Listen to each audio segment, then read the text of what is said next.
আসসালামু আলাইকুম।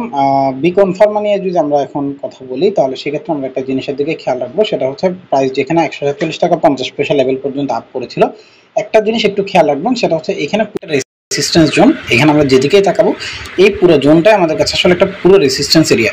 তো এটা যেখান থেকে যাক, এইখানে এটা যদি আমরা এখানে ১৫৩ টাকার লেভেল দেখি, এখানে আবার রেসিস্ট্যান্স আছে ১৭১ টাকার লেভেল আছে, উপরে আছে ১৯১ ৯ টাকার লেভেল, এগুলো সবই রেসিস্ট্যান্স লেভেল। তবে মেজর রেসিস্ট্যান্স লেভেল যেটাই এখন সে ট্রেড করছে সেটা। এখন ফ্যাক্টর হচ্ছে যদি প্রাইস এখান থেকে ড্রপ করে তাহলে কতটুকু ড্রপ করবে সেটার দিকে যদি একটু তাকায়, তাহলে আমার এখন পর্যন্ত এটা বলা হচ্ছে না যে এখানটা সেলের জন্য রেডি হয়ে গেছে, না একেবারেই না, সেরকম কোনো কিছু এখন পর্যন্ত আমার চোখে পড়েনি। তবে একুরেট যে প্রাইসটা আছে ১২১ টাকা ২৪ পয়সার যে লেভেল, মূলত এই লেভেলটা একেবারে 61-এর লেভেলের সাথে অ্যাডজাস্টমেন্টে আসে।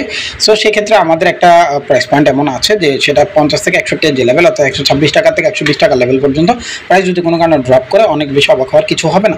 তবে এখন পর্যন্ত এরকম কোনো ইন্ডিকেশনস নাই। তবে যদি প্রাইস এখন যেখানে আছে ১৩৮ টাকা ১০ পয়সা, এখান থেকে যদি প্রাইস উপরের দিকে মুভ করে তাহলে ১৫৯ থেকে ১৬৭ টাকার একটা লেভেল আছে, যেটা পর্যন্ত প্রাইস একদম নির্দ্বিধায় চলে যেতে পারবে যদি উপরে ১৪৭ টাকা ৫০ পয়সার লেভেলকে ব্রেক করতে পারে।